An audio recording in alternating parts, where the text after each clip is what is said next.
Hai, Assalamualaikum warahmatullahi wabarakatuh dan selamat petang semua. Kembali lagi kita buat pertama kalinya untuk tahun 2022 ini dalam live station bersama dengan audiologist dari Best Siri Center. So, hai, saya Akila dari Cawangan Muar. Seperti yang anda tengok, hari ini saya tidaklah keseorangan kerana bersama-sama dengan saya terdapat dua lagi audiologist dari cawangan lain. So, kita ada Cik Syahira dari cawangan Ipoh dan juga kita ada Cik Ain daripada cawangan Temerloh. So, hai semua, apa khabar? Sihat ke? Sihat. Kila sihat ke? Sihat, Alhamdulillah. Okey. Okey, baiklah. Seperti yang kita semua tahu, topik yang akan kita bincangkan hari ini adalah berkaitan dengan mitos dan juga salah faham tentang alat bantu pendengaran. Menarik kan? Menarik. Okey. Sebab ada banyak sangat perkara yang kita dengar yang orang ramai ingat betul tapi sebenarnya salah ataupun kurang tepat. Betul tak? Betul. Jadi hari ini saya bersama dengan Ain dan juga Syaira akan sama-sama mengupaslah beberapa daripada mitos tersebut.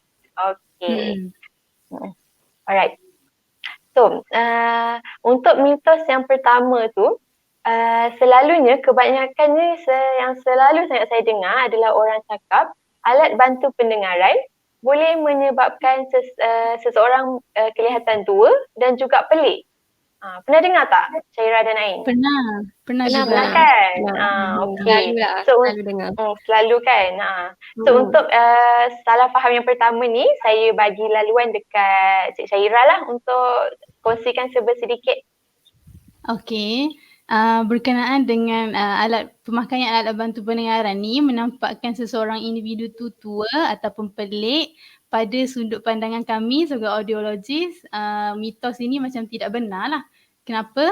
Kerana masalah pendengaran tu sendiri dia boleh berlaku bukan sahaja kepada orang tua. Maksudnya bukan disebabkan usia semata-mata. Jadi terdapat banyak juga faktor lain. Maksudnya masalah pendengaran ni boleh berlaku dalam individu tu sejak daripada lahir, kanak-kanak, remaja, dewasa dan juga warga tua. Bukan sebab usia semata-mata lah. Jadi kebiasaannya dalam bayi, masalah pendengaran tu mungkin disebabkan oleh jangkitan waktu dalam kandungan. Betul kan? Jangkitan ataupun kalau kanak-kanak tu mungkin disebabkan oleh jangkitan telinga tengah. Jangkitan telinga tengah yang berpanjangan boleh menyebabkan memerlukan kanak-kanak tersebut memakai alat bantu pendengaran lah. Okey. Ataupun mungkin masalah pendengaran tu disebabkan oleh macam insiden ataupun accident yang membabitkan bahagian kepala yang menyebabkan masalah pendengaran. Ada juga jadi macam tu yang akhirnya memerlukan individu tersebut memakai alat bantu pendengaran lah. Okey. Jadi saya rasa mitos ini maksudnya dari segi appearance lah, kosmetik punya concern, mungkin disebabkan oleh alat pendengaran pada zaman dahulu, maksudnya dululah beberapa tahun yang lepas, alat pendengaran dia punya saiz tu besar. Dia nampak apa kita panggil bulky lah, nampak macam old fashion. Tapi kalau kita bandingkan dengan sekarang, buat pengetahuan tuan-tuan, puan-puan, saudara-saudari, alat pendengaran sekarang dia punya design, dia punya saiz dah banyak menjadi lebih baik lah, lebih fashionable dia cakap. Sebagai contoh saya boleh tunjukkan, contohlah individu tersebut dia nak pakai alat yang kecil, yang tak nampak. Jadi kami pun adalah saya tunjuk contoh. Nampak tak? Ini contoh alat pendengaran yang kecil lah. Kalau pakai tu boleh masuk dalam telinga terus macam gini. Macam tu. Nampak? Nampak tak? Nampak. Kurang jelas. Kecil tak sangat kan? Tak nampak. Kecil lah. Kalau nak yang kecil. Ataupun kalau nak yang kot warna kulit, tak berapa nampak pun ada juga. Macam ni contoh. Ini saya bawa contoh. Ni contoh je lah ya. Okey. Tetapi dia punya size tu, pemilihan size ataupun pemilihan style alat bantu pendengaran tu perlu berdasarkan tahap pendengaran individu tersebut dahululah. Jadi dia punya warna tak kisah. Warna tak kisah, ikut patient boleh pilih macam mana lah. Tapi kebanyakannya yang datang dekat center apabila membeli alat pendengaran, warnanya biasa dipilih berdasarkan yang sesuai dengan warna kulit. Macam tu. Tapi ada juga yang memang nak warna yang sangat striky. Contohnya warna macam gini, merah, nampak tak? Oh. Ataupun warna biru pun ada juga. Jadi sekarang saya nak cakap alat bantu pendengaran sekarang dia dah banyak sangat berbeza dengan alat bantu pendengaran dulu lah. Maksudnya dia dah lebih cantik. Macam tu. Tapi perlu tengok seperti saya cakap tadi kepada tahap pendengaran dengan keadaan kondisi telinga individu tersebut lah, sesuai ke tidak. Jadi isu ini boleh dibincangkan waktu nak beli alat pendengaran tersebut lah. Okay, jadi saya harap mitos ini yang nampak tua macam ni tidak menjadi satu isu dah lah sekarang bagi yang boleh menghalang individu yang ada masalah pendengaran ni daripada dapat pengurusan atau perawatan yang sepatutnya lah. Macam tu. Betul. Betul. Okey. Sebenarnya pemakaian alat bantu pendengaran boleh kelihatan tua dan pelik ni sebenarnya bergantung kepada persepsi masing-masing kan? Sebab betul. Sebab ada orang dia rasa tak apa, yang penting dia boleh dengar, ada juga yang rasa tak boleh sebab dia nampak tua. Betul. Tapi sebenarnya lebih baik seseorang tu kelihatan tua ke, lebih baik dia rasa dia kelihatan tua, lebih baik dia memakai alat bantu pendengaran tu daripada dia terus-terusan bertanya apa, lepas tu minta orang ulang 4-5 kali, macam tu. Sebab benda ni mungkin nampak simple, tapi bila terus-terusan bertanya apa dan bila terus-terusan asyik tak dengar apa yang orang cakap, dia mungkin lama-lama akan menyebabkan seseorang tu berasa down, rasa tertekan, sampai kan dia boleh menyebabkan dia mula hilang rasa confident lah bila nak bercakap depan orang ramai, betul? Betul. So sebenarnya macam yang Cik Syahira dah terangkan tadi, dengan perbezaan saiz pada masa dulu dan masa sekarang tu sebenarnya ini bukan lagi lah satu isu kan, betul tak? Betul-betul. Okay. So penonton kita mesti ada juga yang tertanya-tanya, betul ke kalau orang ada masalah pendengaran yang tak terlalu teruk, dia tak perlu pun pakai alat bantu pendengaran? Mungkin Cik Ain boleh ada nak kongsikan berdasarkan pengalaman ataupun apa-apalah pengetahuan Cik Ain. Okey, silakan. Okey, terima kasih Akila. Sebenarnya kan mitos mengenai kalau ada masalah pendengaran tahap ringan, kiranya tak teruk sangat, so tak perlu pakai alat. Sebenarnya tu mitos tu kurang tepat lah. Sebabnya kebiasaannya pesakit yang ada masalah pendengaran, even dia punya masalah pendengaran tu kita panggil mild hearing loss tahap ringan, dia akan rasa kesan dia nak bercakap dengan orang pun susah. Okay, dia boleh mengganggu, kita panggil mengganggu kehidupan rutin harian mereka lah. Okay, seperti yang kita sedia maklum, kita punya tahap pendengaran ni dia boleh dibahagikan kepada beberapa kategori lah. Yang pertama normal, ringan, sederhana, teruk dengan sangat teruk.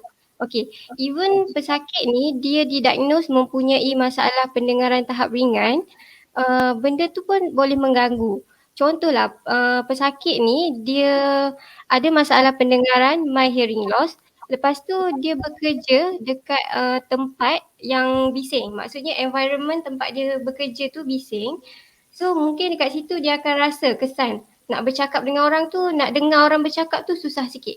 Sebabnya dah kena kita panggil macam masking dengan bunyi-bunyi bising tu lah. Nak berbanding dengan orang yang bekerja dekat tempat bising, yang tempat sunyi, yang ada masalah pendengaran tahap ringan, dia mungkin tak rasa sangat kesan tu. So dia mengikut situasi pesakit tu sendiri. Lagi satu, kalau kita punya prosedur kita, kalau pesakit datang ke kita punya center, first kita akan ambil dia punya history taking, check dia punya telinga, check dia punya masalah pendengaran, lepas tu baru kita diagnose dia punya tahap pendengaran tu tahap mana dengan dia punya jenis masalah pendengaran tu. Even pesakit tu ada masalah pendengaran tahap ringan, kita akan go through untuk hearing aid trial. Maksudnya kita bagi pesakit tu cuba pakai alat pendengaran.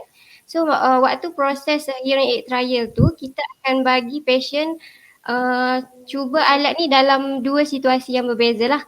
Yang pertama dalam keadaan yang senyap, lagi satu dalam keadaan yang bising. So dekat situ mungkin dia akan rasa kesan-kesan kesan sebelum dengan selepas pakai alat tu. Tapi apa yang penting sebenarnya sebelum mereka pesakit ni dia decide untuk pakai alat pendengaran, dia kena boleh berbincang ataupun dapatkan konsultasi daripada audiologis ataupun pakar alat bantu pendengaran ni sama ada dia perlu pakai ataupun tak lah. Nak tengok dia boleh dapat benefit tak pakai alat tu.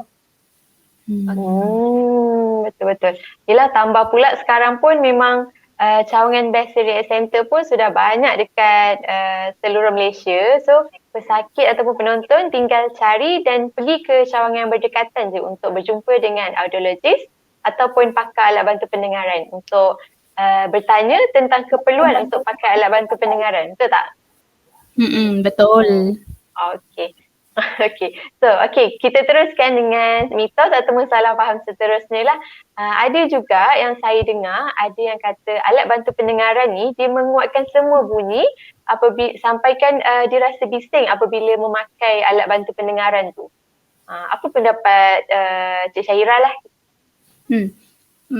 Berkenaan dengan bunyi bising apabila memakai alat bantu pendengaran ni, ini dia merupakan statement yang kurang tepat lah. Okay? Sebab mungkin ini merujuk kepada teknologi alat pendengaran pada dulu punya. Sebab untuk pengetahuan tuan-tuan dan puan-puan, alat bantu pendengaran ni cara dia berfungsi adalah dia ada mikrofon, dia ada amplifier, dia ada receiver. Itu komponen asas lah. Okay. Jadi untuk alat dahulu kita panggil analog hearing aid ni, fungsi dia tangkap bunyi tu, mikrofon tangkap bunyi, amplifier kuatkan bunyi, receiver salurkan bunyi tu ke dalam telinga pesakit. Bunyi tu dia akan melalui telinga tengah, gegendang dan masuk ke telinga dalam dan pergi ke saraf pendengaran dan terusnya diproses di otak lah. Okay. Untuk analog hearing aid ni dulu dia akan kuatkan semua benda yang masuk. Maksudnya bunyi yang masuk ditangkap oleh mikrofon tu dianggap satu bunyi dan power yang diberi across frekuensi samalah. Jadi bunyi pertuturan pun dia kuatkan, bunyi sekeliling pun dia kuatkan juga. Mungkin itu menyebabkan pesakit rasa bising lah. Okay. Berbanding dengan sekarang, teknologi yang digunakan dalam alat bantu pendengaran sekarang kita panggil digital teknologi hearing aid lah. Okay, digital hearing aid di mana processing bunyi tu dia lebih kompleks. Dia sama juga dia punya konsep adalah mikrofon tangkap bunyi. Bunyi tu dia akan ditukar kepada digital punya signal. Dan digital signal processing ni dia sangat kompleks di mana signal yang ditangkap tu dia akan di-apply noise reduction, dia akan di-apply compression terus. Kalau ada bunyi feedback ataupun bunyi macam siulan macam tu, dia akan turunkan terus. Alat tu dia akan baca, dia akan turunkan terus. Dia banyak proses. Kiranya dia automatic adjustment lah. Dia automatic semua. Dia kenapa dia apply semua benda ni, fungsi ni adalah untuk memberi keselesaan yang lebih kepada pesakit berbanding dengan analog hearing aid zaman dahulu lah. Okay. Jadi fungsi alat yang terkini ni dia punya dia boleh dia boleh fokus dekat pertuturan. Dia ada fungsi untuk fokus dekat pertuturan dan mengurangkan bunyi bising di sekeliling pesakit lah. Tetapi untuk pengetahuan tuan-tuan dan puan-puan juga, alat pendengaran ni, teknologi alat pendengaran ni biasa kita panggil dia ada beberapa tahap ataupun performance level. Dia ada yang basic, ada yang pertengahan, ada yang premium ataupun yang advance punya lah. Perbezaan yang ketaranya adalah dari segi kejelasan bunyi itu dapat diproses, pertuturan itu dapat diproses. Jadi kalau individu yang dia macam bandingkan, dia beli yang basic dan dia kata agak bising, ya, kalau berbanding dengan yang advance sana. Kenapa? Kerana kemampuan yang advance tu untuk mengurangkan bunyi bising tu dia banyak, dia punya apa kita panggil limit dia. Kalau yang basic tu pun boleh kurangkan bunyi bising di sekeliling tapi terhad. Dia punya setting tu lah terhad. Kalau advance tu dia boleh memberi keselesaan lah yang lagi banyak lah untuk pesakit tersebut. Itu untuk isu bunyi bising tu lah. Dia bergantung kepada individu tersebut dia memakai alat yang mana, yang performance level mana, macam tu. Itu untuk isu bunyi bising tu lah. Okay. So banyak sebenarnya kalau ikutkan teknologi alat bantu pendengaran ni, dia dari tahun ke tahun tu memang akan sentiasa update, upgrade. Sama macam handphone juga. Betul. Dan kalau ikutkan kalau ikutkan dulu saiz alat bantu pendengaran ni besar tau, dia gantung dekat badan kan. So betul, ada juga. So sekarang memang kecil, langsung tak nampak. So teknologi dalam alat bantu pendengaran tu pun sama. Dia every year dia akan update, upgrade dia punya teknologi. Okay. Kalau ikutkan nak bandingkan alat bantu pendengaran yang zaman kini dengan yang 10 tahun, 20 tahun yang dulu, dia punya kualiti bunyi tu berbeza lah. Yang sekarang ni alat bantu pendengaran yang sekarang, kalau ikutkan yang macam Cik Syahirah cakap, yang advance ataupun premium, dia punya kualiti bunyi tu, bunyi dia lebih natural dan kurang bising lah. Sebabnya kalau saya ambil contoh, ada satu teknologi alat bantu pendengaran ni yang terkini lah. Ada satu teknologi tu nama dia acoustic motion sensor. Okay. So dia punya fungsi tu dia menukar kualiti bunyi mengikut keperluan pesakit. Ada lagi satu tu teknologi artificial intelligence, kita panggil AI.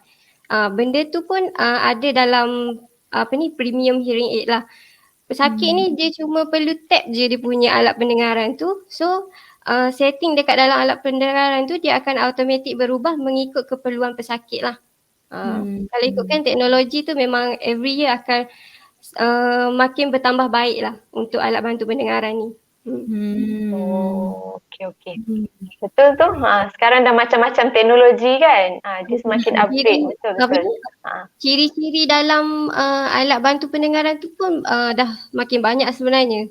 So dia boleh adjust mengikut keperluan pesakit, apa yang pesakit nak. Cumanya pesakit kena bagi tahulah audiologis ataupun pakar alat bantu pendengaran ni apa masalah dia orang, apa yang dia orang nak. Tu sebenarnya. Saya juga pernah dengar ada patient datang bagi tahu, dia cakap alat bantu pendengaran ni tak membantu dia pun. Sebabnya dia dengar daripada kawan dia alat bantu pendengaran tu tak membantu pun kawan dia, macam tu. Ain dengan Syahirah pernah dengar tak macam tu? Tak pernah. Tak pernah Sebab yelah, kalau salah faham macam ni memang susah sikit lah kalau kita nak betulkan. Sebab biasalah seseorang tu mestilah dia lagi percaya review daripada kawan dia, daripada ahli keluarga dia, betul tak?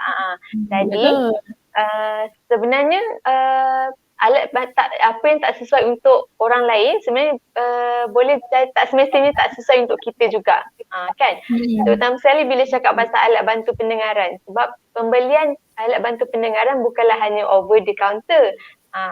Pembelian alat bantu pendengaran melibatkan ujian pendengaran, bila mana kita perlu tahu dulu tahap pendengaran seseorang, lepas tu melibatkan juga keadaan dia punya keadaan telinga tengah, dalam dan luar. Lepas tu tengok juga dia punya saiz dan model alat bantu pendengaran.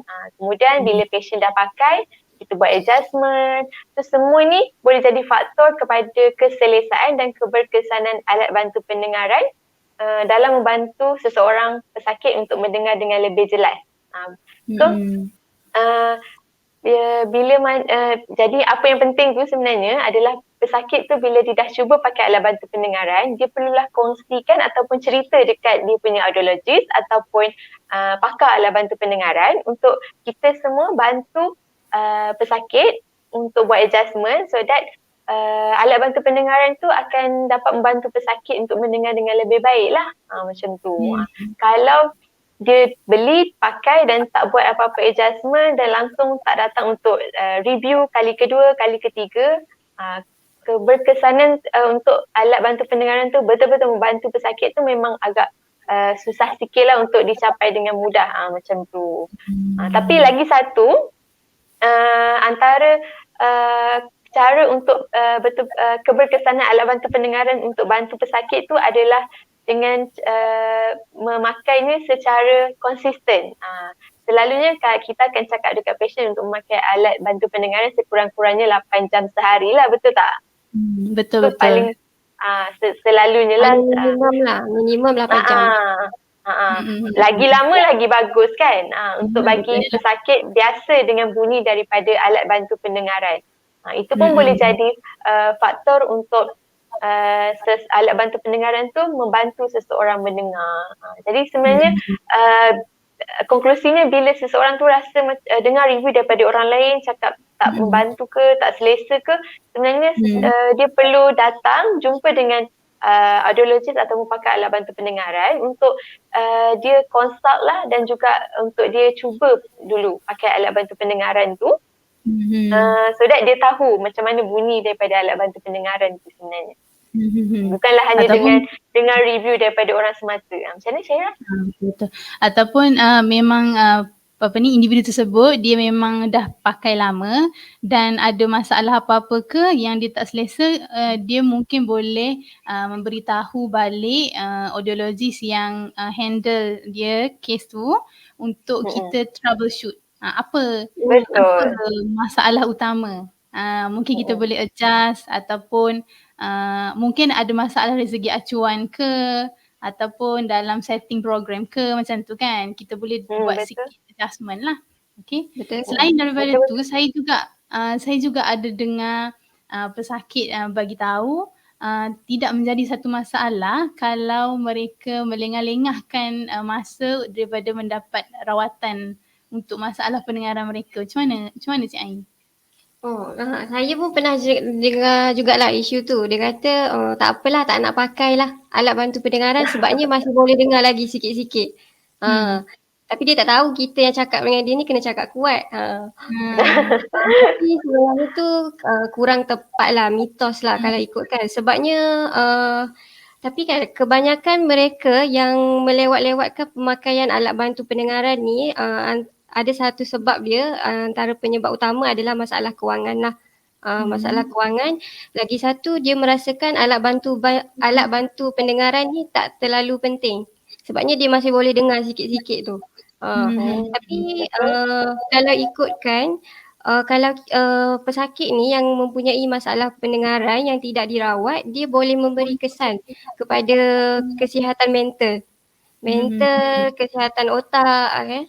Sebabnya ada satu kajian yang dilakukan dekat luar negara lah. Orang tua yang mempunyai masalah pendengaran yang tidak dirawat ni dia berisiko untuk mendapat penyakit demensia ataupun pelupa. Sebabnya dia punya, sebab kalau tak dengar, dia input datang pun memang dia tak dapat benda tu. So dia punya kognitif pun akan jadi poor lah. Lagi satu, kalau pesakit ni dia melambat-lambatkan pemakaian alat bantu pendengaran ni, proses kita sebagai audiologist ataupun pakar alat bantu pendengaran ni, proses untuk rehab selepas pemakaian tu pun menjadi susah. Compare dengan orang yang ada masalah pendengaran terus pakai alat, yang tu senang sikit. Sebabnya kita dia dah macam dah terbiasa, dah boleh cepat adapt lah. Compare dengan yang ada masalah pendengaran tapi melambat-lambatkan untuk pakai alat bantu pendengaran. So proses rehab lepas tu pun akan menjadi susah jugalah sikit. Yalah. Disebabkan oleh macam kurang rangsangan bunyi kan. Jadi jadi otak dah susah nak proses maklumat bunyi tersebut. Jadi betul lah macam Cik Ain cakap, isu ini macam dah lama tak dengar. Lepas tu kalau dia biar saja, dia boleh menyebabkan individu tersebut ada macam masalah menjauhkan diri daripada sosial sebab susah nak berkomunikasi. Last kali boleh jadi contoh macam kemurungan ke macam tu lah kan. Macam boleh menjejaskan kualiti kehidupan seharian lah. Ya, betul. So macam mana? Ada lagi tak salah faham ataupun mitos yang patient selalu tanya dekat center? Saya ada lagi satu. Saya pernah juga dengar orang cakap masalah pendengaran ni disebabkan oleh keturunan semata-mata. Dia memang terus blame keturunan semata-mata lah macam tu. So kalau untuk salah faham macam ni, dia sebenarnya kurang tepat lah sebab mengikut kajian pun sebenarnya cuma 50% sahaja pesakit yang ada masalah pendengaran sejak lahir mempunyai masalah tu disebabkan oleh keturunan. Tapi sebenarnya ada banyak je lagi faktor-faktor lain. Contohnya mungkin terkena jangkitan atau terdapat komplikasi semasa ibu mengandung ataupun semasa dilahirkan atau beberapa hari selepas dilahirkan, macam tu. Boleh jadi juga faktor terdedah kepada bunyi bising, mungkin kawasan perumahan tu dekat dengan bunyi bising macam kilang, airport ataupun tapak bangunan, pembinaan bangunan, macam tu. Itu pun boleh jadi faktor dia juga. Ataupun mungkin juga faktor pengambilan ubat pada jangka masa yang panjang, itu pun boleh jadi penyebab kepada masalah pendengaran sejak lahir. So sebenarnya ada banyak lagi faktor-faktor lain, bukanlah hanya keturunan semata-mata seperti yang digembar-gemburkan lah macam tu. So ini lebih kepada fakta yang kurang tepat lah sebenarnya. Okay. So kalau ikutkan memang banyaklah faktor-faktor lain yang menyebabkan masalah pendengaran ni, bukan masalah keturunan sajalah. Okay. Betul. Rasanya macam dah panjang lah kita berbincang pasal mitos yang salah faham ni. Apa kata kalau kita buka bagi peluang kepada kita punya viewers untuk bertanyakan soalan. Okay, sesiapa yang ada soalan boleh tanyakan. Saya rasa dah ada ni beberapa soalan. Kita tengok komen. Sebelum kami bacakan soalan, kami ingin membuat pengumuman lah buat para penonton, saudara-saudari, tuan-puan yang sedang meninjau ataupun survey alat bantu pendengaran untuk ibu bapa ataupun ahli keluarga. Sekarang Best Hearing Aid Center di semua cawangan kami sedang mengadakan promosi awal tahun hingga 15 Februari 2022 di mana anda berpeluang untuk mendapatkan premium hearing aid ataupun alat bantu pendengaran yang premium dengan harga yang amat berbaloi. Jadi jangan lepaskan peluang ini. Anda bolehlah menghubungi cawangan-cawangan Best Hearing Aid Center yang terdekat dengan anda. Kami ada sediakan di website kami juga ada sediakan alamat-alamat untuk semua cawangan Best Hearing Aid Center. Okay? Saya rasa kita boleh terus ke soalan. Okay, saya nampak ada satu soalan ni daripada Cik Abdul Hadi. Okey, pertanyaan biasa, jangka hayat alat bantu pendengaran ni berapa lama ya? Okay. Jangka hayat alat bantu pendengaran. Okey.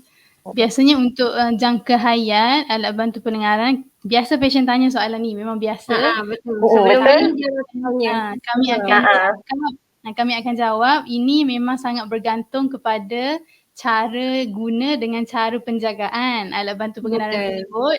Ada orang dia tak tentu, dia memang tak tentu. Ada orang biasanya ada orang boleh tahan sampai 5 tahun, ada orang yang boleh tahan sampai 7, 8 lebih daripada 5 tahun, ada orang 2-3 tahun dah rosak.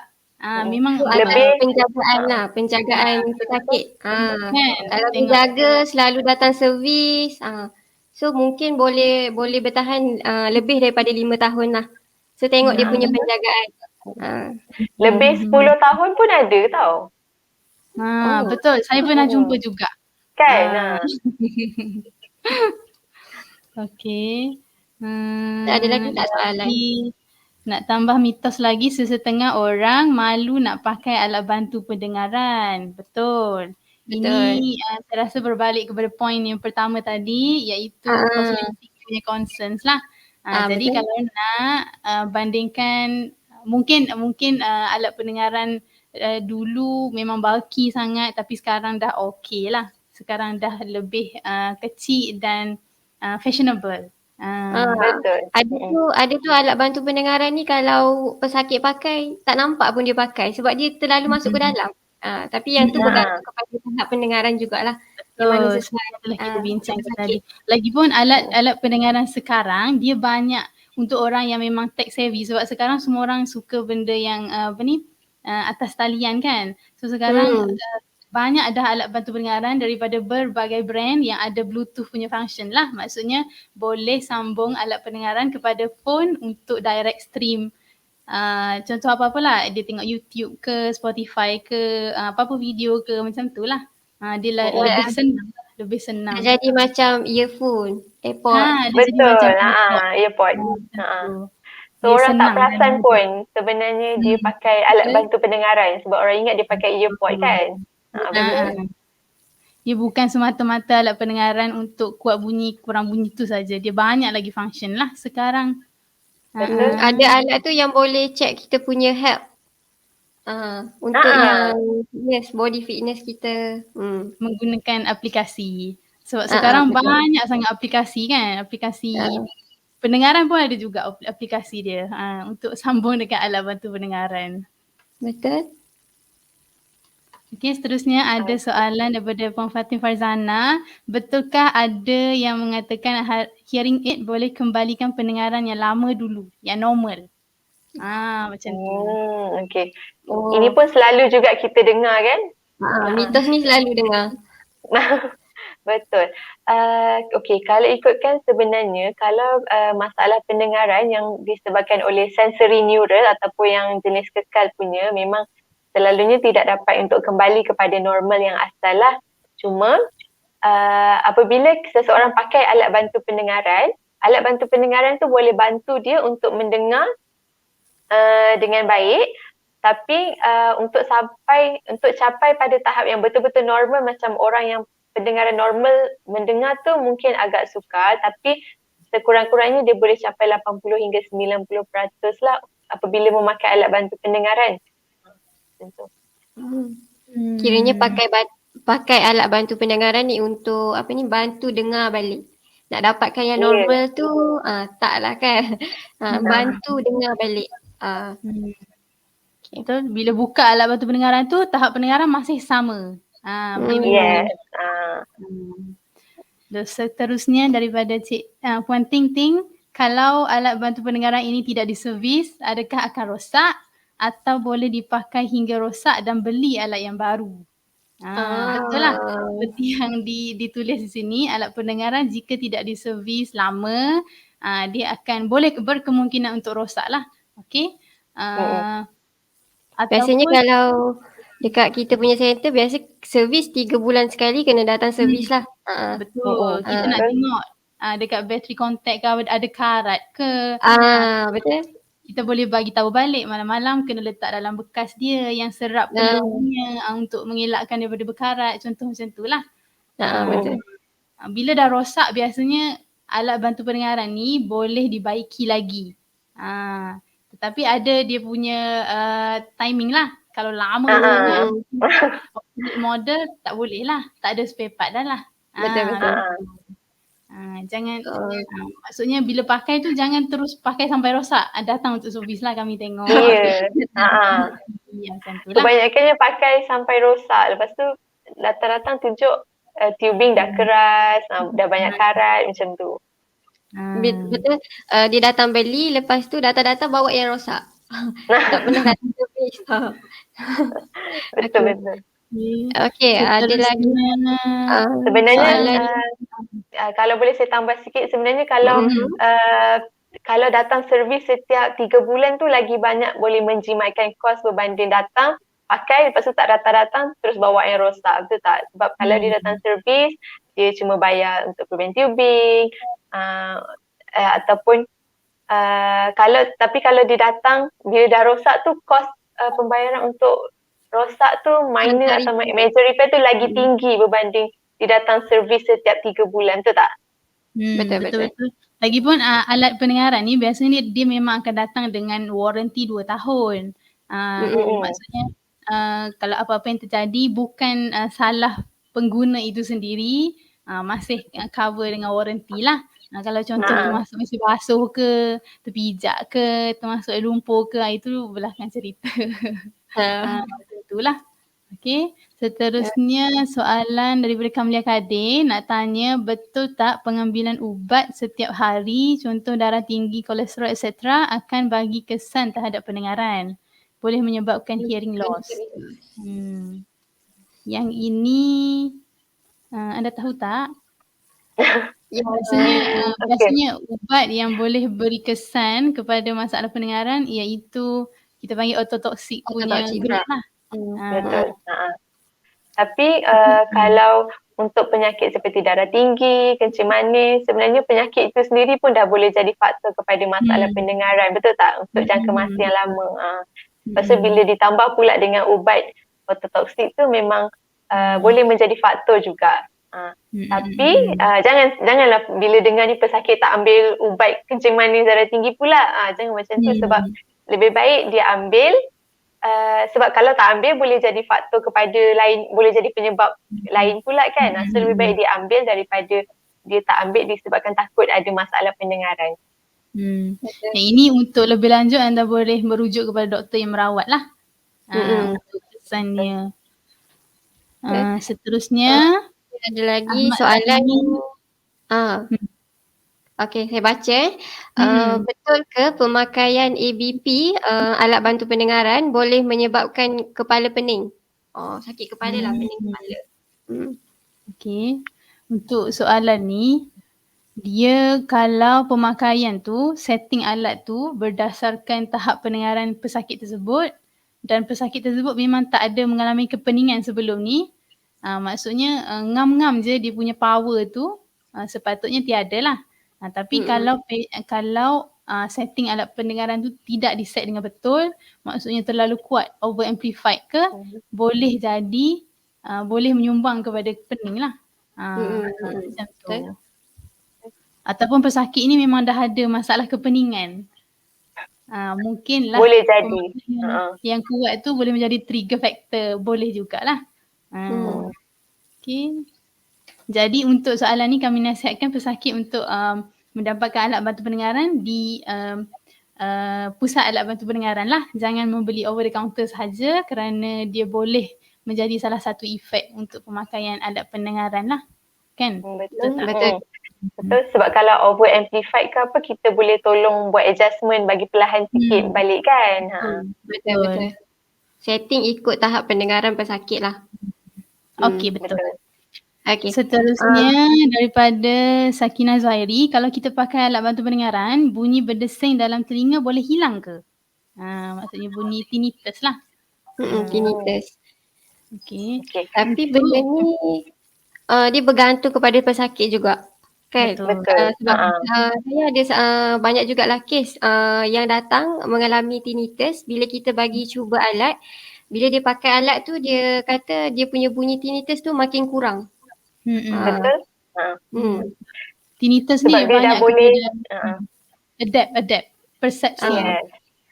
Untuk pengetahuan tuan-tuan dan puan-puan, tinnitus ni adalah satu macam simptom lah apabila keadaan dalam bunyi desing dalam telinga tanpa sebab, bukan tanpa sebab yang nyata lah.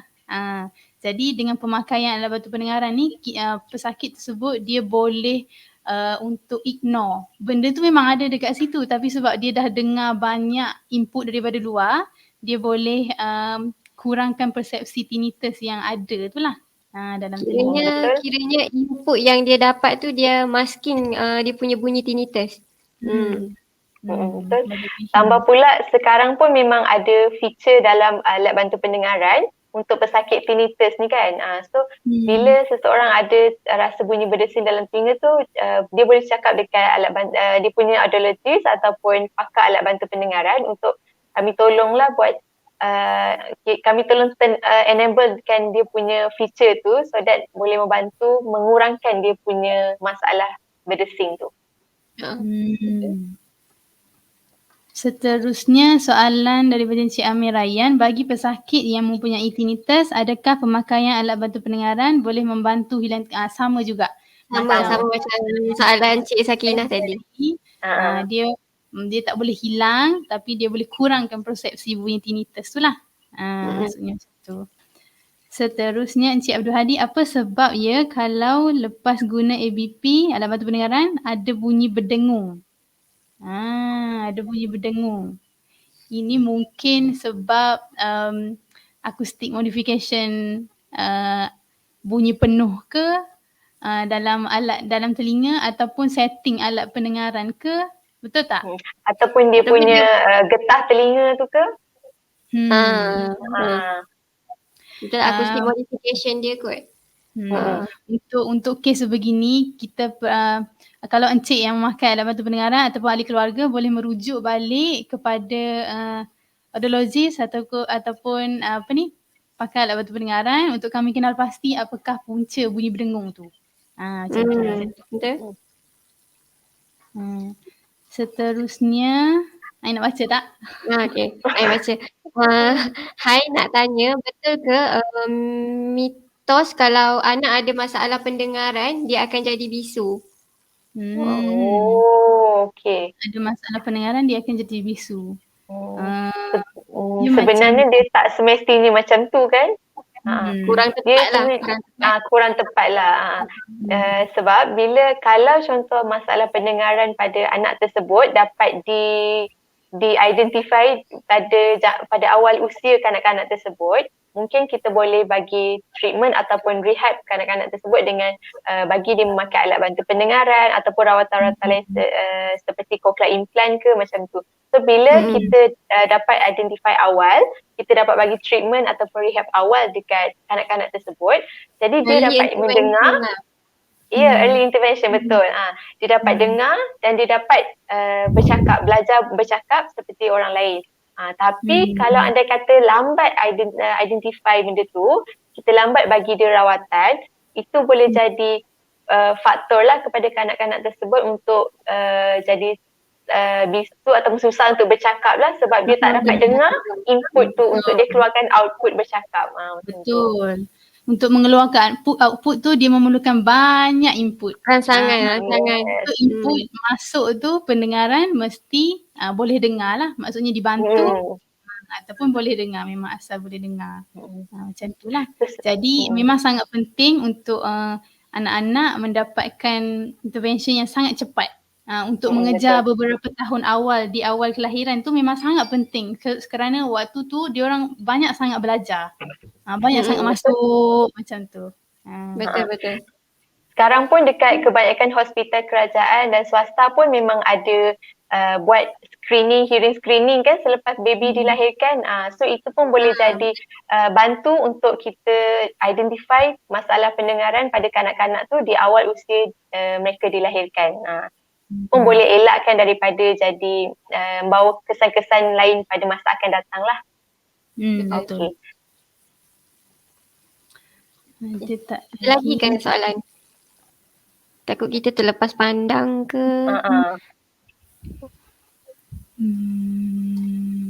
Terima kasih ya buat yang menyertai sesi live kami. Oh ya, terima kasih. Rasanya macam dah tak ada dah soalan kan? Rasanya semua kita dah jawab dah.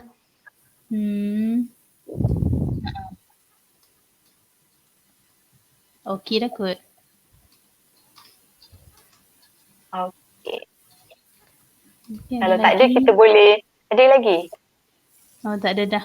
Congratulations to all audiologists. Daripada Puan Hasimah Bakar. Terima kasih. Thank you for the Terima good sharing. kasih. Okay, Puan Hasimah.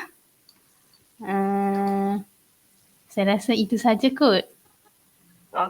Kan? Kita boleh Untuk penutupnya, jadi untuk hari ini kami dah bincangkan beberapa mitos ataupun salah faham tentang pendengaran dengan alat bantu pendengaran, yang mana kami harap perkongsian ini dapat menangkislah semua mitos yang anda dengar, sebab anda dah dengar penjelasan dia macam mana, dan anda tidaklah akan melengah-lengahkan lagi rawatan sekiranya anda ataupun ahli keluarga anda yang mempunyai masalah pendengaran lah. Okey? Sekejap, ada lagi tak? Well done. Terima kasih Encik Fazil. Okey.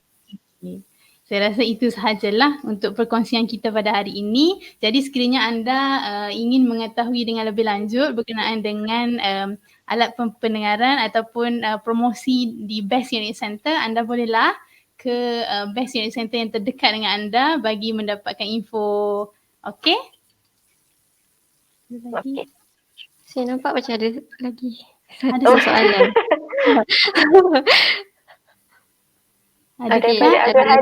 Soalan. Adakah kalau saya yang kurang pendengaran boleh efek kepada anak yang dalam kandungan? Untuk dia ada masalah pendengaran yang memang disebabkan oleh keturunan, memang ada. Tapi tak semestinya juga. Betul. Tak semestinya.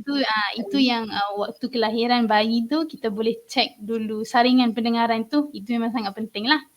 Tapi tak dinafikan memang ada faktor keturunan lah. Possibility dia tu ada tapi tak semestinya.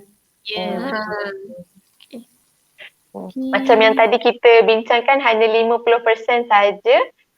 Menurut kajian hanya 50% saja pesakit yang mempunyai masalah pendengaran disebabkan oleh keturunan. Sebenarnya ada faktor lain juga. Tak semestinya lah.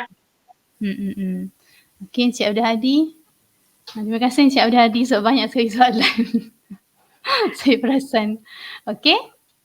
Jadi kami harap anda jelaslah dengan penjelasan kami. Itu sahaja buat kami bertiga pada hari ini. Terima kasih dan sehingga berjumpa lagi. Assalamualaikum. Terima kasih semua.